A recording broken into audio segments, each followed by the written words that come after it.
Admiral Ta stood on the roof of the Defense Ministry building, his weathered hands gripping the binoculars tightly. The morning had begun like any other: reports to review, meetings to attend, until the emergency alerts had blared across every phone and computer in the nation. Now he stared at impossibilities hanging in the sky. Magnificent, aren't they? He whispered to himself, studying the enormous vessels that hovered above Seoul. Their metallic hulls gleamed in the sunlight, stretching nearly 2 kilometers from end to end. Similar reports were coming in from Tokyo, Beijing, Washington, Moscow, and dozens of other major cities worldwide.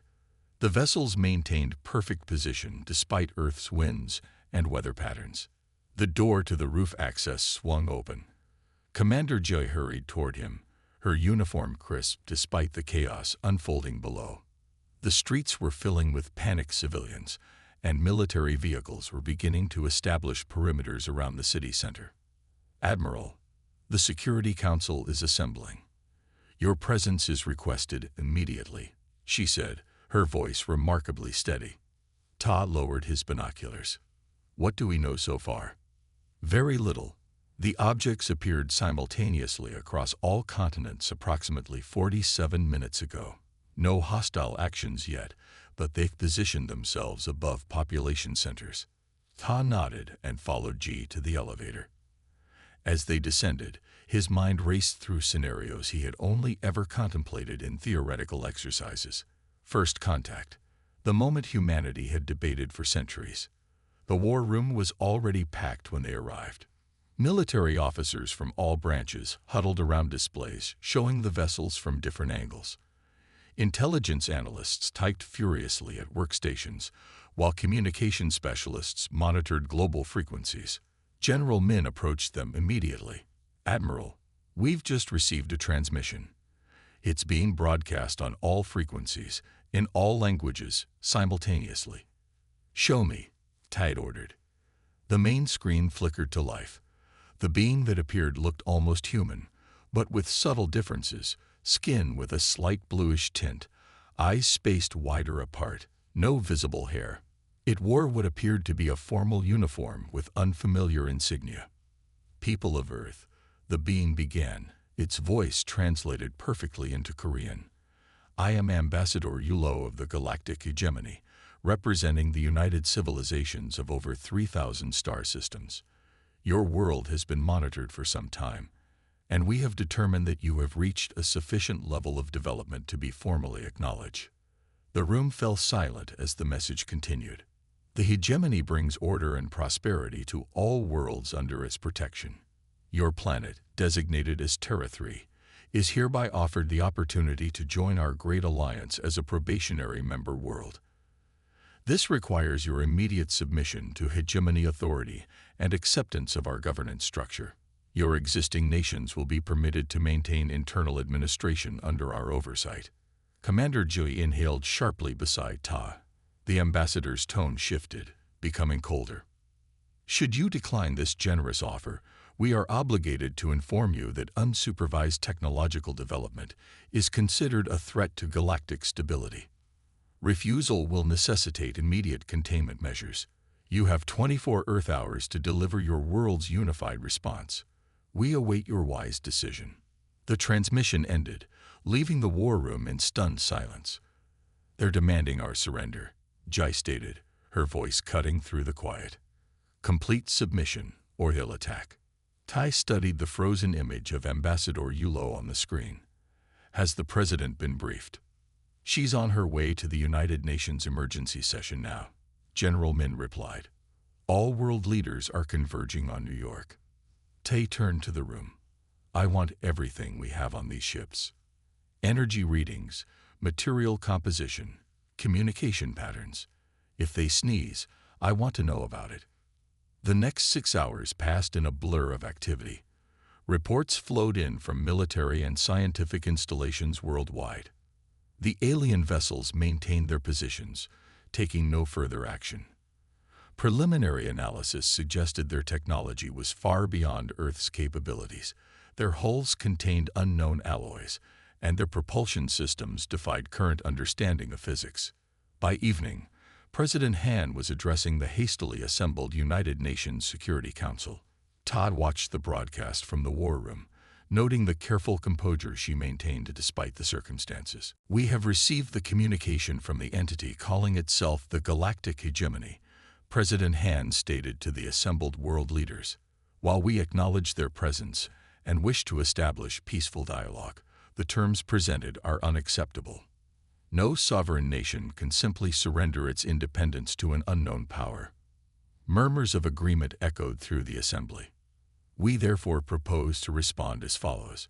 We request time to consider their terms, to learn more about the hegemony, and to establish proper diplomatic relations as equals. We suggest a meeting between Earth representatives and Ambassador Yulo to begin this process." The proposal was quickly approved. Earth would ask for time it desperately needed.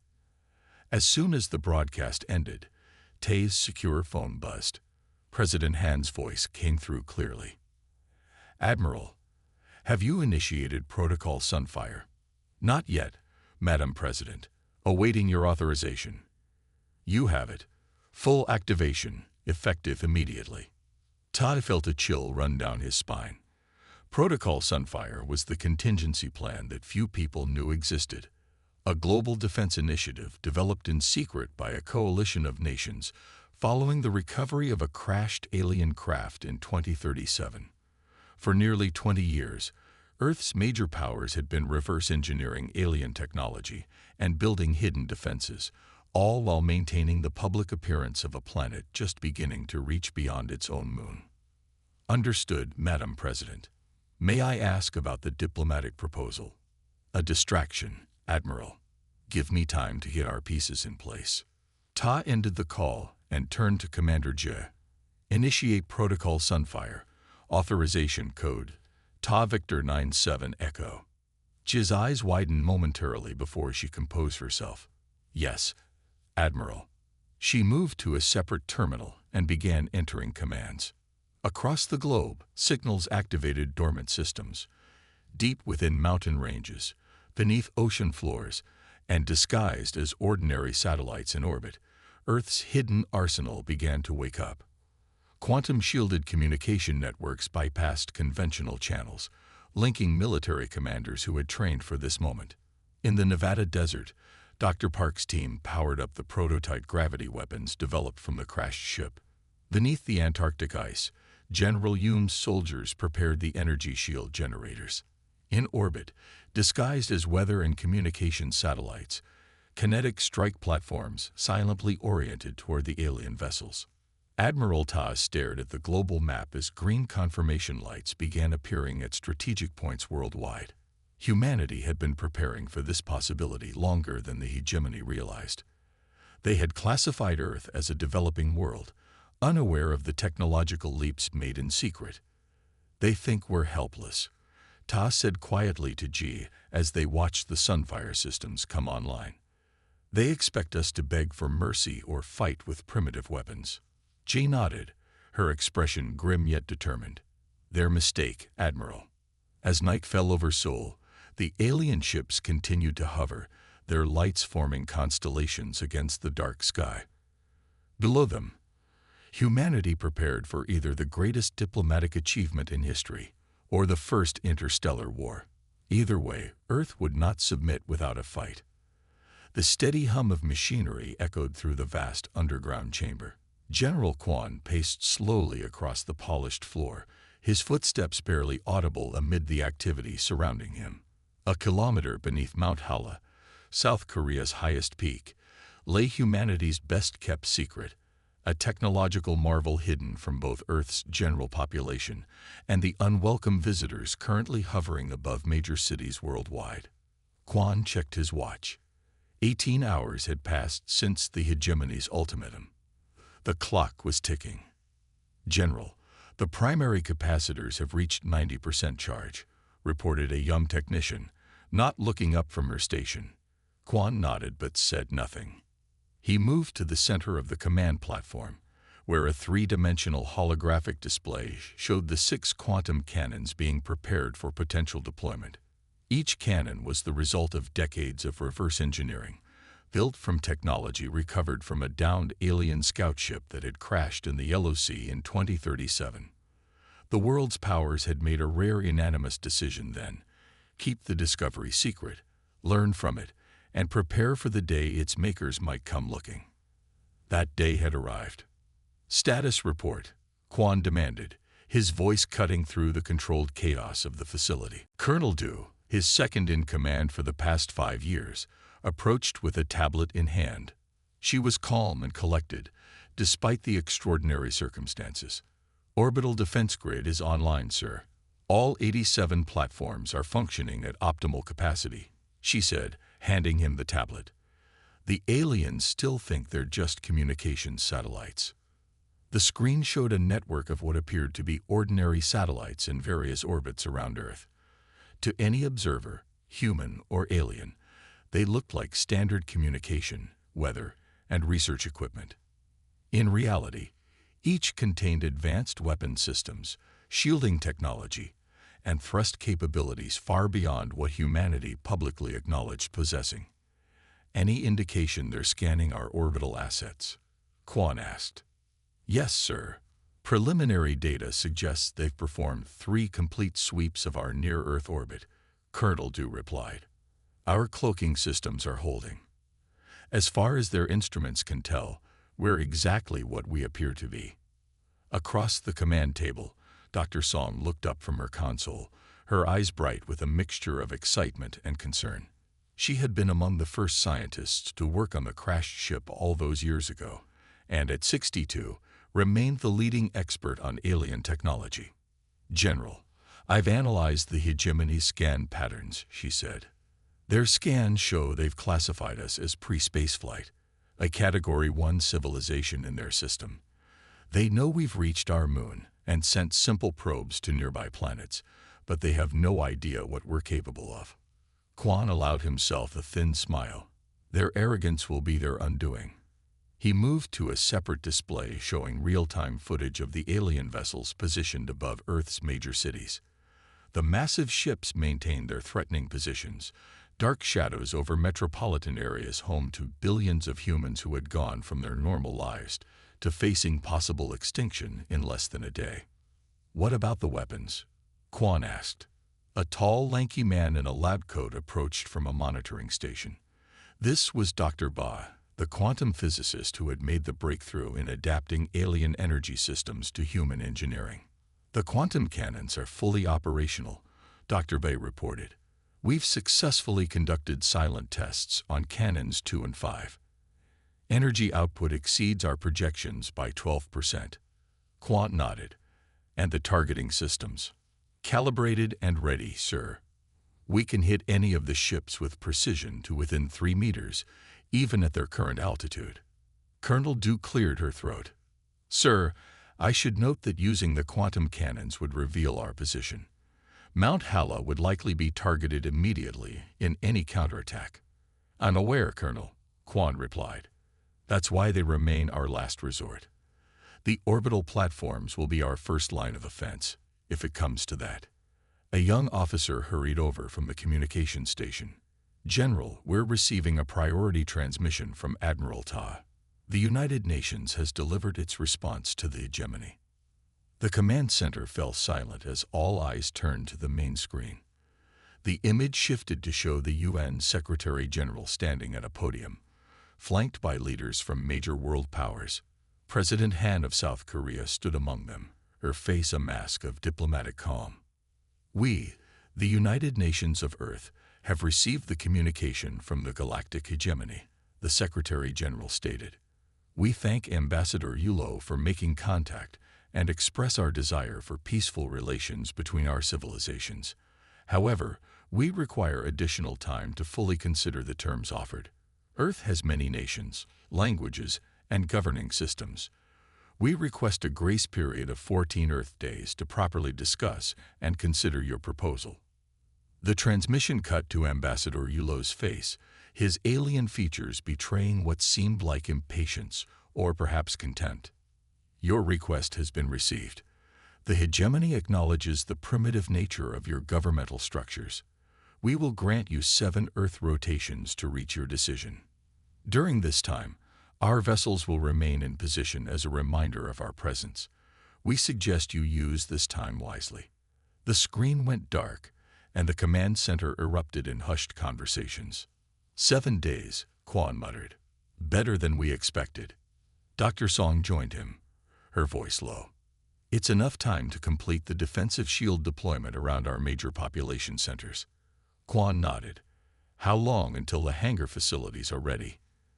This question was directed at Major Jin, who oversaw the underground spacecraft bay where Earth's secret fleet was housed. "The Thunderbird squadrons can be deployed within 48 hours, Jin reported. "All 20 fighters are fueled and armed. Pilots are continuing their final simulation runs." Quan turned to study another display, this one showing various military installations around the world, all disguised as research facilities, energy plants, or civilian infrastructure. Green lights indicated active status for most, with only 3 showing yellow for final preparations. "And what of our allies?" Quan asked. "All reporting ready status," Colonel Du confirmed. "The Russians have their Siberian base at full capacity. The Americans have activated their Nevada and Alaska facilities. The Chinese report their Gobi Desert installation is operational. For decades, former adversaries had worked together in secret, knowing that any future encounter with alien life would make Earth's internal divisions meaningless. The crashed ship had been a wake-up call, a glimpse of technology so advanced that it made humanity's squabbles seem petty by comparison." Dr. Song returned to her console, tapping rapidly on the screen. "General, I've been analyzing their ship designs based on our scans. There's something interesting. Their hull configuration suggests vulnerability to our phase shift torpedoes." Quan raised an eyebrow. "Explain." "Their defensive systems appear to be designed to counter direct energy weapons and kinetic impacts, but the phase shift technology we developed might bypass their shields entirely. It's operating on principles they may not have encountered before." This was the advantage humanity had gained from studying the crashed ship in isolation. Without the constraints of alien engineering traditions, Earth's scientists had approached the technology from completely different angles, creating hybrid systems that combined alien principles with human ingenuity. "Could we deploy the torpedoes from our orbital platforms without revealing their true nature?" Quan asked. Colonel Du nodded.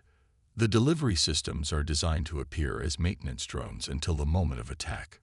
Quan allowed himself a moment of grim satisfaction. The hegemony had arrived expecting to find a primitive world easy to intimidate. Instead, they had stumbled upon a planet that had been preparing for this very encounter for years. "Begin final preparations," he ordered. "If diplomacy fails, I want every system ready to deploy within minutes of receiving the command." As his officers dispersed to their stations, Quan turned once more to the live feed of the alien ships hovering over Earth's cities. Below them, millions of humans went about their lives in fear, unaware that deep beneath mountains, beneath oceans, and in orbit above them, a hidden arsenal waited, humanity's secret answer to any who would demand their submission. "They have no idea what we're capable of," Quan whispered to himself, "and that will be their undoing." 4 days into the 7-day grace period, the hegemony's patience ran out. Captain Sun was monitoring communications from her command post aboard the orbital defense platform Sentinel-1 when the alert came through. Unlike traditional space stations, Sentinel-1 appeared to alien scans as nothing more than a weather satellite, one of dozens orbiting Earth. In reality, it was the command hub for humanity's orbital defense network. "Captain, we're detecting energy buildup in the hegemony vessel over the Pacific," reported Lieutenant Zhu, his eyes fixed on the display. Sun moved quickly to his station. "Show me." The monitor displayed a real-time feed of the massive alien ship hovering approximately 30,000 meters above the ocean. A faint blue glow was emanating from what they had identified as weapons ports. "Alert Defense Command immediately," Sun ordered. "Where are they targeting?" The lieutenant's fingers flew across the touchscreen. Calculating trajectory. "They appear to be targeting Henderson Island. It's uninhabited." Sun's jaw tightened. They're growing impatient. They're going to make an example. The communications officer turned from her station. Captain, I'm receiving an emergency broadcast. The hegemony is transmitting globally. On screen. Sun commanded. Ambassador Yulo's face appeared, his alien features arranged in what might have been interpreted as stern disapproval. People of Earth, your leaders continue to delay what is inevitable. The hegemony's patience is not infinite. To demonstrate our resolve and the futility of resistance, we will now remove a small, uninhabited portion of your world. Consider this a reminder of the consequences should you choose unwisely. The transmission cut off abruptly. They're firing, shouted Lieutenant Ju. On the monitor, a brilliant beam of energy lanced down from the hegemony vessel, striking Henderson Island with pinpoint precision. The small Pacific atoll vanished in a blinding flash, replaced by a churning mass of superheated water and steam. An alert chimed as a secure transmission came through from Earth Defense Command. General Kwan's face appeared on the screen.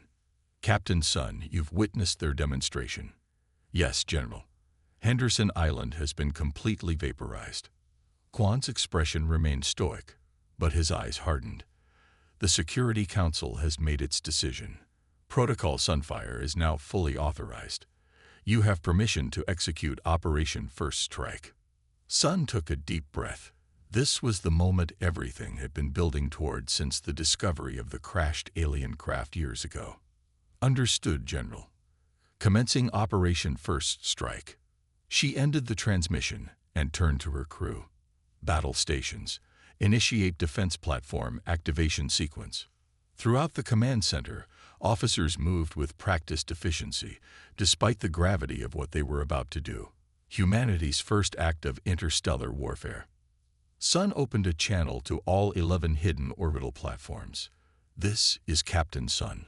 Authentication code. Phoenix Rising 739.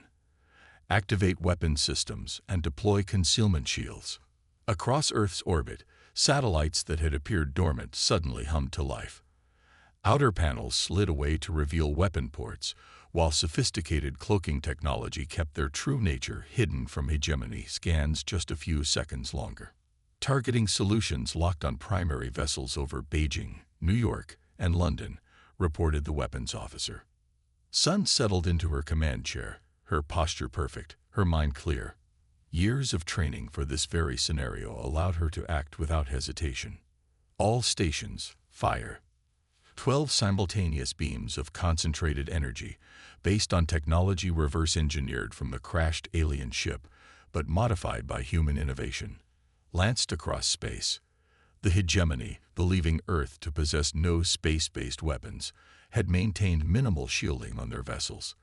The beams struck with devastating effect, cutting through the hulls of 3 massive ships before they could raise their defensive systems. On the main display, Sun watched as the hegemony vessel over Beijing listed sharply, venting atmosphere and debris into space. The ships over New York and London fared little better, their hull integrity compromised in multiple sections. Direct hits confirmed, the weapons officer announced, unable to keep a note of triumph from his voice. Enemy vessels have sustained critical damage. Status of our platforms. Sun demanded. All platforms functioning at optimal capacity. No countermeasures detected yet. In the communications center below deck, Analyst Kim monitored the sudden eruption of alien transmissions. The hegemony ships were broadcasting frantically to each other in what appeared to be pure panic. Captain, Kim reported through the intercom, I'm intercepting their emergency communications. They're in complete disarray. According to their transmissions, they've categorized us as a Category 1 primitive world. Pre-spaceflight, minimal defensive capabilities. She continued, excitement creeping into her voice. Their deployment protocols for Category 1 worlds include minimal weapon systems and reduced shield strength. They're attempting to bring their defensive systems online now, but they never expected an immediate counterattack from orbital weapons. Major Lee, the tactical officer, couldn't suppress a grim smile. Their mistake. Sun nodded sharply. Prepare second volley. target their propulsion systems. The victory was short-lived, however. As the defense platforms realigned for a second attack, the remaining hegemony vessels began raising their shields. A flurry of smaller craft launched from their hangar bays, fighter ships heading directly for Earth's orbital platforms. Enemy fighters detected, Lieutenant Ju warned.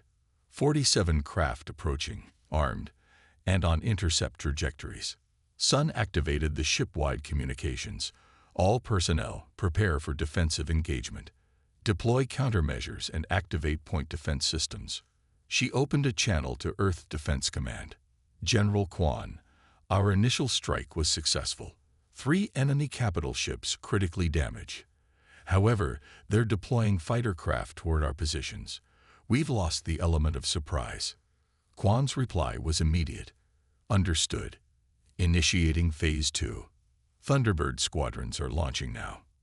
Across the globe, hidden hangar doors slid open in remote mountain ranges and desert facilities. Earth's secret fleet, 20 sleek fighters built with hybrid human-alien technology, rocketed skyward, their advanced propulsion systems allowing them to reach orbit in minutes rather than hours. In the vastness of space, the hegemony fighters approached the now revealed defense platforms, weapons charge. They anticipated an easy victory against what they still believed were hastily armed satellites. What they encountered instead were hardened military installations with advanced targeting systems and energy shields. The first wave of alien fighters fired, their energy weapons splashing harmlessly against the platform's shields. Sun's tactical display showed the Thunderbird squadrons approaching rapidly from Earth. Hold position. Sun ordered. Let them come to us. Conserve power for shields until the Thunderbirds arrive. The alien fighters circled the platforms, clearly confused by the unexpected resistance. Their confusion turned to alarm as 20 Earth vessels suddenly appeared on their sensors, approaching from below.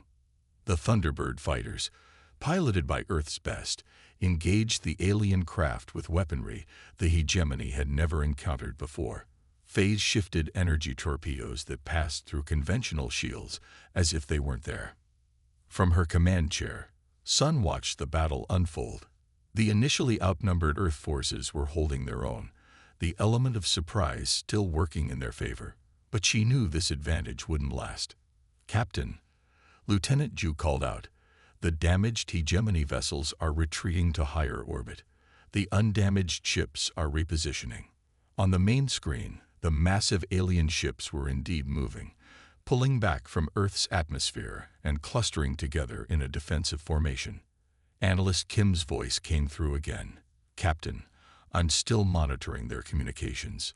They're calling for reinforcements from their fleet outside our solar system. She paused. They're saying they've encountered unexpected resistance from a supposedly primitive world. They're requesting upgraded classification of Earth to Category 3 and appropriate military response. Major Lee's expression darkened. How long until reinforcements arrive? Based on their communications, between 36 and 48 hours, Kim replied. Sun considered this information carefully. Earth had won the first round through surprise and the hegemony's arrogance. But the next phase would be much harder. Maintain defensive positions, she ordered. Continue engaging enemy fighters, and open a secure channel to all Earth defense commands. They need to prepare for a full-scale invasion. As the battle continued around her orbital platform, Sun allowed herself one moment of pride. Humanity, faced with an ultimatum from a vastly more advanced empire, had not cowered. They had planned, prepared, and when the moment came, struck back with everything they had. The hegemony had expected submission from a primitive race. Instead, they found themselves in a war they hadn't anticipated, against an enemy they had fatally underestimated. As Major Lee had said, their mistake. The stealth ship Dauntless moved silently through the darkness of space, its advanced cloaking systems rendering it virtually invisible to hegemony detection grids. Inside the sleek vessel's bridge, Commander Park adjusted their course with gentle touches to the control panel. Her dark eyes remained fixed on the navigational display, where a massive hegemony space station loomed ahead. Their target, Approaching outer security perimeter, Park announced, her voice calm despite the danger. Passive scans detect 20 patrol vessels on standard routes. 3 weeks had passed since Earth's first strike against the hegemony fleet. The initial victory had been followed by a brutal counterattack when hegemony reinforcements arrived. Major cities around the world now lay in ruins, but humanity had refused to surrender. Instead, they had done what humans do best: adapt and fight back in unexpected ways. Lieutenant Zhang, the tactical officer, looked up from his station. Their patrol pattern hasn't changed since our last intelligence update. We have a 4-minute window between sensor sweeps at coordinates Mark 7. Park nodded. Take us in. Everyone, prepare for silent running. Throughout the ship, the crew of 30, all elite operators selected from military forces around the world, made final preparations. In the cargo hold, Lieutenant Choi checked her team's equipment one last time. 20 soldiers dressed in black combat gear performed weapons checks, while medics ensured their medical kits were properly stocked. Dr. Ba, the mission's scientific advisor, approached Choi. The scientist looked out of place among the hardened soldiers, but his knowledge of alien biology had proven invaluable in previous engagements. Remember what I explained during the briefing, Dr. Ba said quietly. The hegemony species biology makes them predictable. They evolved in stable environments with few natural predators. They've never encountered a species with our adaptability or our capacity for rapid decision-making under stress. Choi nodded, recalling the detailed briefing Dr. Ba had given before their departure from Earth. He had explained how humanity's evolution as prey animals that became predators had created unique neural pathways. Humans could make split-second decisions and adapt to changing situations faster than any hegemony species. Their brains process information sequentially, Dr. Ba had explained. Ours process in parallel. In combat situations, that gives us approximately 1.3 seconds of advantage. Use it. The ship shuddered slightly as it passed through the outer security perimeter. Park's voice came through the intercom. We're in. Docking in 4 minutes. Strike teams, prepare for deployment. Choi gathered her team. Remember the mission. This isn't just about gathering intelligence anymore. This is about sending a message. The Nexus colony contains thousands of enslaved beings from dozens of worlds. We free them, we damage hegemony operations, and we show the galaxy that humans fight for more than just themselves. The soldiers nodded, faces serious behind their tactical visors. Many had lost family members in the hegemony attacks on Earth. This mission was both strategic and personal. A soft thump indicated the Dauntless had successfully attached to the outer hull of the hegemony station. Rather than attempting to dock conventionally, they had landed on a maintenance section where detection was minimal. Cutting through now, reported the engineering officer over the comm. Station atmosphere reads compatible with human physiology, but keep your breathing filters active. Potential contaminants present. 3 minutes later, Choi led her team through the breached hull and into the sprawling hegemony station. The Dauntless would remain attached, ready for a quick escape once their mission was complete. The interior of the station was vast. A city in space. The architecture favored high ceilings and curved walls, all in muted blues and grays. The strike team moved quickly through maintenance tunnels, avoiding the main corridors where hegemony security would be heaviest. According to intelligence, the labor processing center is 2 levels down, Choi whispered, consulting the 3-dimensional map projected from her wrist device. That's where they hold new arrivals before assigning them to work camps. The team split into 3 squads, each taking different routes to minimize detection. Choi led the main assault team, moving silently through the dimly lit tunnels. Occasionally, they froze as hegemony workers passed nearby, but their intelligence proved accurate. Security was minimal in these areas. At an intersection, Sergeant Yoon held up his hand, signaling the team to stop. Ahead, 2 hegemony guards stood outside a large doorway. Unlike the administrative staff they had avoided earlier, these were warriors, taller, with reinforced body armor and energy weapons. Choi signaled to her two best marksmen. They moved forward silently, took position, and fired simultaneously. The specialized weapons made almost no sound, and the guards collapsed without raising an alarm. "Move," Choi ordered, and the team rushed forward. Beyond the doorway lay their objective, the labor processing center. The vast chamber contained row upon row of holding cells, each filled with aliens of different species. Some looked almost human, while others were wildly different. Crystalline beings, multi-limbed creatures, entities that seemed to shift form as they moved. "Begin the operation," Choi commanded. Team 1, secure the perimeter.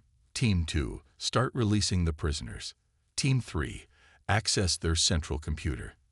As her soldiers moved to their tasks, Choi approached the nearest cell. Inside, a group of slender, silver-skinned beings watched her with large, luminous eyes. They shrank back as she approached. "We're not here to hurt you," she said, activating her translator device. "We're from Earth. We're here to free you." The translator converted her words into a series of musical tones. The aliens looked at each other in confusion, then one stepped forward cautiously. "Earth," it responded, the translator converting its song-like speech to Korean. "The new world that resists." Choi nodded. "Yes, we fight the hegemony, and we've come to free everyone here." As Team 2 worked to deactivate the cell barriers, Sergeant Kim approached from the computer terminal. "Lieutenant, I've accessed their system. There are over 3,000 prisoners here from 27 different worlds. Most were taken when their planets refused hegemony terms, just like Earth. Can you open all the cells at once?" Choi asked. Kim nodded. "Yes, but it will trigger alarms. We'll have minutes at most before security responds." "Do it," Choi decided, "and download whatever intelligence you can." Across the vast chamber, force fields disappeared as cell doors slid open. The prisoners emerged cautiously at first, then with increasing confidence as they saw the hegemony guards lying unconscious. Choi activated her communication device. "Commander Park, we've secured the processing center and are releasing the prisoners. Request extraction plan implementation." Park's voice came through clearly. "Understood. We've hacked into their transportation system. Cargo shuttles are being redirected to your location. You'll have 7 minutes to load as many as possible before security protocols override our hack." Organizing thousands of confused aliens proved challenging, but Choi's team worked efficiently, directing them toward the loading bays where the commandeered shuttles would arrive. The silver-skinned alien who had spoken to Choi earlier helped translate to others. "You risk yourselves for strangers," it said as they moved through the corridors. "Why?" "Because freedom matters everywhere," Choi replied simply. "The hegemony threatened our world. We fought back. Now we fight for everyone they've enslaved." Alarms began blaring throughout the station. "Security breach detected. All personnel to defense positions. This is not a drill." "They've discovered us," Yoon reported. "We've got company coming. Lots of it." Choi made a quick decision. "Teams 1 and 3, hold this corridor. Buy us time to get these people to the shuttles. Team 2, continue evacuation." The firefight that followed was intense but brief. The human soldiers, using weapons developed from reverse-engineered alien technology, had the element of surprise. More importantly, they had Dr. Bae's insight. The hegemony soldiers reacted according to standard protocols, making them predictable. The humans adapted moment by moment, changing tactics faster than their opponents could respond. When hegemony forces deployed stun grenades, the humans immediately switched to thermal visors. When they attempted to flank through side corridors, the humans had already anticipated and set ambushes. In the loading bay, the prisoners boarded the cargo shuttles, each craft filling quickly with beings of all shapes and sizes, united only by their desire for freedom from hegemony rule. "Last shuttle loading now," reported Kim over the comm. 70% of prisoners evacuated. The rest will have to come with us on the Dauntless." Choi ordered her teams to fall back, maintaining a fighting retreat toward their ship. The station was now in full alert, with security forces converging from all directions. As the final group of freed prisoners boarded the Dauntless, Choi paused at the airlock. The silver-skinned alien approached her. "My people will remember what Earth has done today," it said. "We are the Lyrians. Our home world was conquered 5 cycles ago. Now you give us hope." "Spread the word," Choi replied. "Tell everyone that humans don't just fight for ourselves. We fight for freedom everywhere.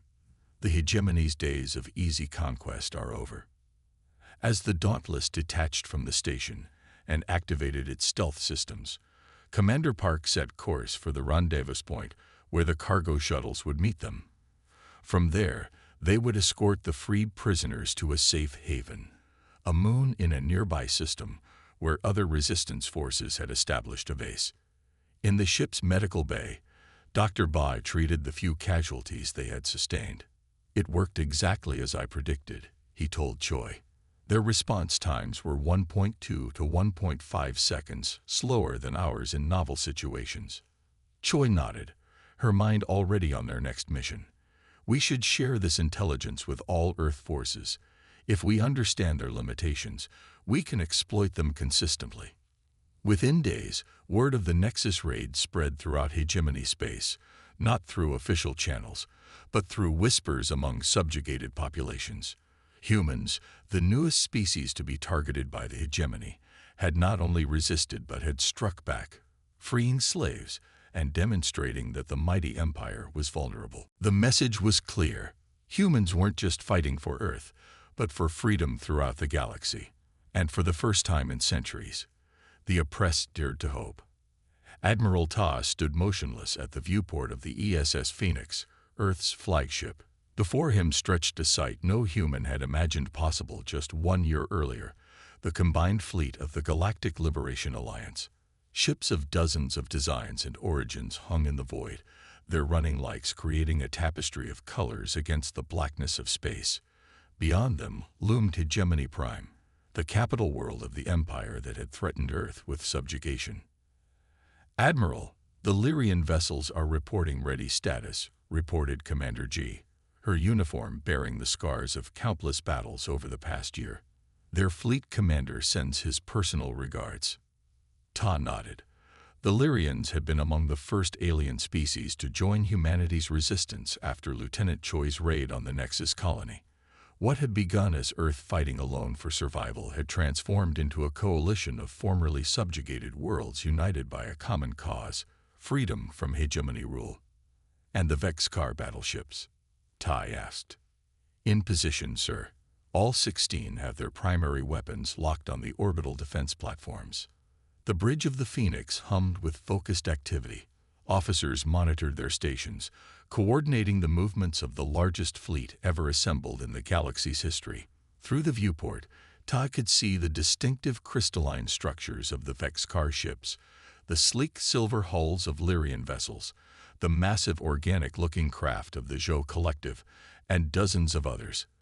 Former enemies of one another, now allies under Earth's unexpected leadership. General Quan entered the bridge, his face showing the weariness of months of constant warfare. "Admiral, Chancellor Yun is ready to transmit our terms." Tay turned from the viewport. "Very well. Bring her through." On the main communication screen, Chancellor Yun appeared. Once the South Korean Minister of Foreign Affairs, she had become Earth's chief diplomat to the stars, after demonstrating a remarkable ability to build alliances among diverse alien cultures.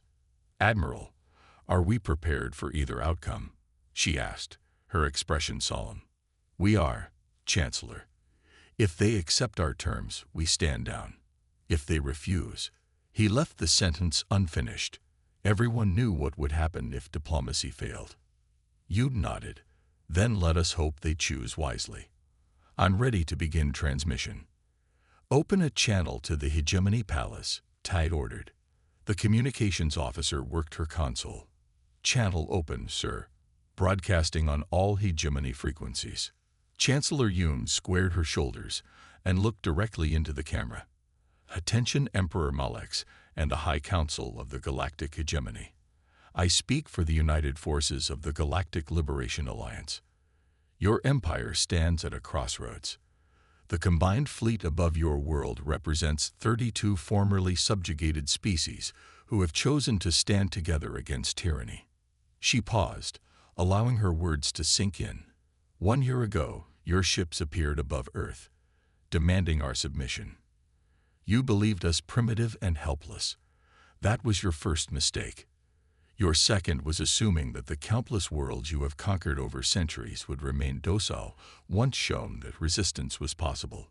The view on the screen split to show the receiving end of the transmission, the hegemony's ornate throne room, where Emperor Malak sat surrounded by his council. The emperor was taller than most of his species, with the distinctive blue-tinted skin and wide-set eyes. His expression was unreadable to human standards, but his rigid posture suggested tension. We transmit now Earth's terms for peace, Chancellor Yoon continued. First, immediate recognition of full sovereign rights for all sentient worlds currently under hegemony control. Second, the dismantling of forced labor systems and reparations to populations that have suffered under your rule. Third, the establishment of a new galactic council where all species have equal voice and vote, regardless of technological advancement or military power. Murmurs could be heard among the hegemony council members. Emperor Melax raised a 6-fingered hand for silence.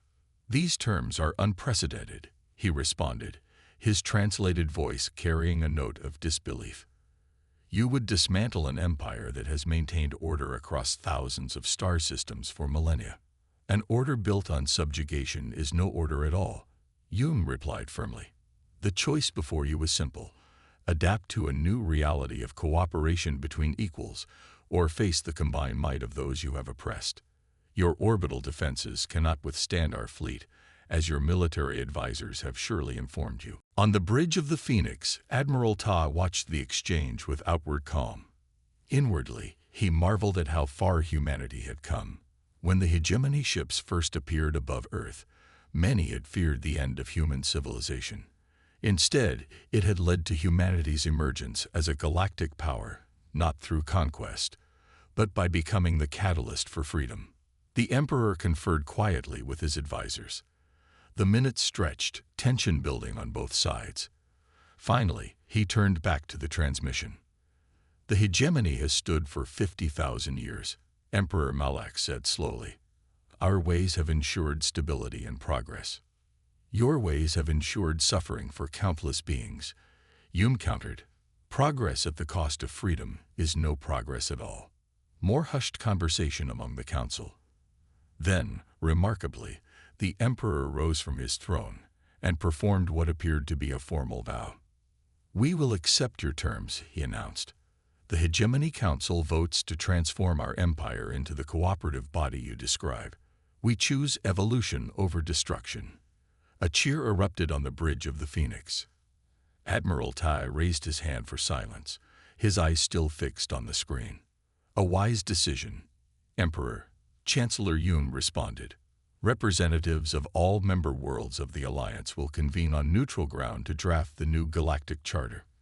We suggest the Lyrian homeworld as the meeting place, given its central location.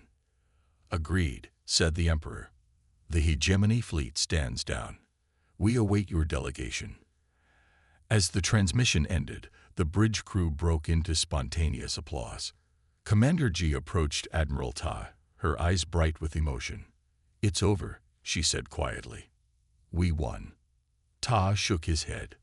No, Commander, this isn't just a victory for Earth. This is a beginning for all of us. 3 months later, representatives from over 200 worlds gathered in the Grand Assembly Hall on the Lyrian homeworld. The massive crystalline structure had been specially constructed for this historic occasion, with architecture incorporating elements from dozens of cultures. President Han of South Korea, now serving as Earth's primary representative to the new Galactic Council, stood at the podium. Before her, the assembled delegates, beings of all shapes, sizes, and biological compositions, waited expectantly. Fellow sentients, she began, her words translated simultaneously into over 70 languages. Today we sign the Galactic Charter, establishing a new order based not on dominance, but on cooperation, not on fear, but on mutual respect. She looked out at the diverse gathering, former enemies sitting side by side, species that had been at war for generations now working together. Among them sat former Emperor Malax, now simply the hegemony representative, equal to all others. The road that brought us here was difficult, President Han continued. Many lives were lost. Many worlds suffered. But from that suffering has come understanding. From conflict has come unity. We came to the stars prepared for war, she said, her voice carrying throughout the hall. But we remain to build peace. One by one, the representatives approached the central table to sign the charter. The Lyrian ambassador, the same silver-skinned being Lieutenant Choi had freed during the Nexus raid, signed just after President Han, followed by the Vexcar High Communicator, then the Zhou Collective Mind Speaker, and finally, former Emperor Malax himself. As the signing continued, Admiral Ta stood at the back of the hall with General Quan and Captain Sun. They had removed their military decorations for this occasion, symbolizing the transition from war to peace. Did you ever imagine this outcome when they first appeared above Seoul? Quan asked quietly. Ta shook his head. Never. I only hoped we would survive. And instead, we thrived. Sun added. We did more than defend our world. We changed the galaxy. Outside the assembly hall, the night sky of the Lyrian world glittered with stars. No longer distant points of light representing unknown threats, but now the shared home of a united galactic community, where once the hegemony had demanded Earth's submission and humanity had answered with firepower, now stood a new order built on the recognition that freedom was the right of all sentient beings. It was, Admiral Tai reflected as he watched the proceedings, perhaps the most human response of all, to face annihilation, fight back against overwhelming odds, and somehow emerge not as conquerors, but as peacemakers.